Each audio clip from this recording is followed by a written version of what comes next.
وہ مشہور واقعہ آپ کو پتہ ہے کہ حضرت موسیٰ علیہ السلام کوہ طور پہ تشریف لے جا رہے تھے تو راستے میں ایک چرواہے کو دیکھا، ایک گڈریا بیٹھا ہے، اللہ سے باتیں کر رہا ہے۔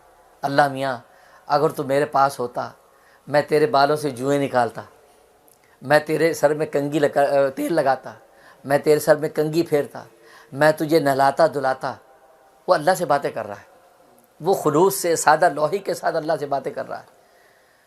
حضرت موسیٰ علیہ السلام جب سنا تو یہ تو شارع تھے، یہ تو قانون دان ہیں شریعت کے، آپ نے ڈانٹا، یہ کیا بات کر رہے ہو؟ تمہیں معلوم نہیں کہ اللہ تبارک و تعالیٰ ان چیزوں سے بالا تر ہے؟ اللہ کو کنگھی کی حاجت نہیں، اللہ کو سر میں تیل چسنے کی حاجت نہیں، اللہ کو جو ہے وہ جوئیں کی حاجت نہیں، یہ کیا بات کر رہے؟ خاموش ہو جاؤ۔ وہ ڈر گیا، انہوں نے کہا اللہ کے پیغمبر نے یہ اتنی بڑی بات، گھبرا گیا اور روتا پھر رہا ہے کہ اتنا بڑا مجھ سے گناہ ہو گیا، میں نے اللہ تعالیٰ کے بارے میں ایسی سی باتیں کر دی۔ اس کے بعد موسیٰ علیہ السلام کوہ طور پر جب تشریف لے گئے تو اللہ تبارک و تعالیٰ نے کلام کرنے سے انکار کر دیا۔ موسیٰ آج ہم تجھ سے بات نہیں کریں گے اس لیے کہ تو نے ہمارے اتنے ایک پیارے بندے کو ناراض کر دیا۔ اے رب ذوالجلال، کون بندہ؟ کہا کہ وہ جو میرے بارے میں باتیں کر رہا تھا کہ اللہ میاں اگر تو میرے سامنے ہو میں کنگھی کروں گا، میں تیل لگاؤں گا، میں جوئیں نکالوں گا۔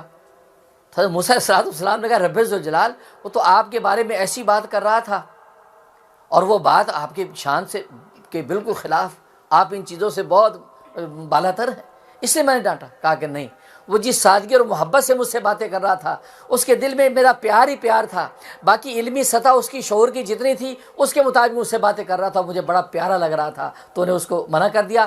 جا اس کو پہلے کہے کہ وہی باتیں دوبارہ شروع کرے، پھر میں تجھ سے کلام کروں گا۔ دیکھو نفاق عبادت کا کیا حشر کرتا ہے۔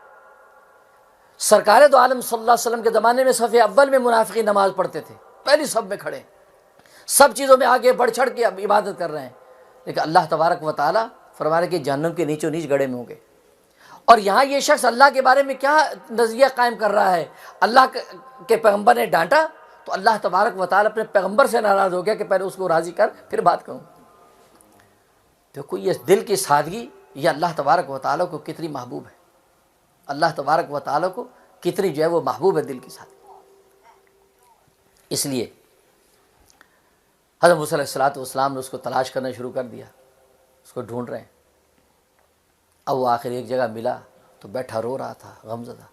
کہا کہ بھائی تیری وجہ سے تو اللہ تبارک و تعالیٰ نے مجھے ڈانٹ دیا، بھائی جس طرح پہلے تو اللہ کے سے باتیں کر رہا تھا اسی طرح پھر باتیں شروع کر دے ورنہ اللہ مجھ سے راضی نہیں ہوگا۔ یہ بات کہی۔ اس پر اس چرواہے نے، اس گڈریے نے کہا کہ نہیں اے اللہ کے پیغمبر، تو بے شک میں وہ باتیں کر رہا تھا، مجھے اس وقت شعور اور معرفت اللہ تبارک و تعالیٰ کی نہیں تھی، لیکن آپ نے مجھے ڈانٹا تو اللہ تبارک و تعالیٰ نے مجھے وہ معرفت عطا کر دی اپنے ذات و صفات کی، مجھے پتہ چل گیا کہ اللہ تبارک و تعالیٰ ان چیزوں سے بالا تر ہے، اس لیے اب میری توبہ کہ میں وہ باتیں اللہ کے بارے میں دہراؤں، اس لیے کہ آپ کی صحبت اور آپ کی تعلیم سے مجھے اللہ نے وہ معرفت حقیقی عطا کر دی ہے، اب میں نہیں کر رہا۔ دیکھو پیغمبر کی صحبت چند لمحے کی اور دو جملے ڈانٹنے کے اس کو کہاں سے کہاں گڈیرے کو پہنچا دیا، معرفت الہی حاصل ہو گئی۔ اس لیے صحبت صالح ترا صالح کند، صحبت طالح ترا طالح کند۔ نیک کی صحبت نیک بناتی ہے اور بد کی صحبت بد بناتی ہے۔ صحبت اولیاء بڑی چیز ہے۔ اس سے تو ایک روایت میں آتا ہے کسی اللہ والے کی صحبت میں چند لمحے، ایک گھڑی اللہ والے کی صحبت میں بیٹھنا 1000 رکعت نماز سے افضل ہے۔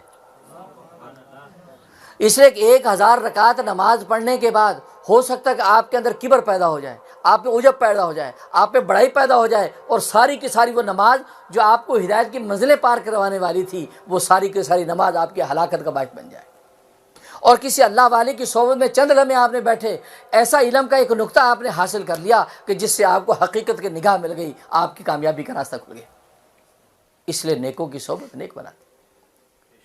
تبھی سرکار دو عالم صلی اللہ علیہ وسلم نے نیک صحبت کی مثال عطر فروش کی دکان سے دی ہے کہ عطر فروش کی دکان ایسے جیسے نیک آدمی کی صحبت کہ اگر آپ عطر فروش کی دکان میں جا کر عطر نہ بھی خریدیں تو کم از کم خوشبو تو آپ کو پہنچے گی، خوشبو کا لطف تو آپ نے لیا۔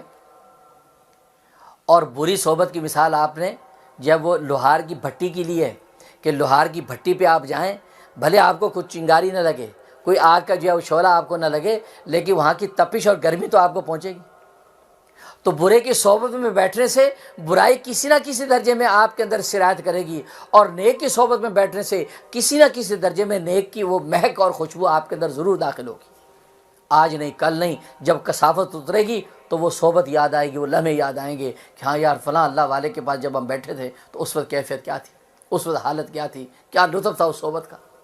اور بری صحبت بھی انسان جب بیٹھتا ہے تو وہاں سے کچھ نہ کچھ ادراک کرتا ہے، اس کی نگاہ نے کچھ سیکھا، کان نے کچھ سیکھا، اس کے دل دماغ نے اور فکری قوت نے کچھ سیکھ لیا، وہ بھلے ابھی عمل نہیں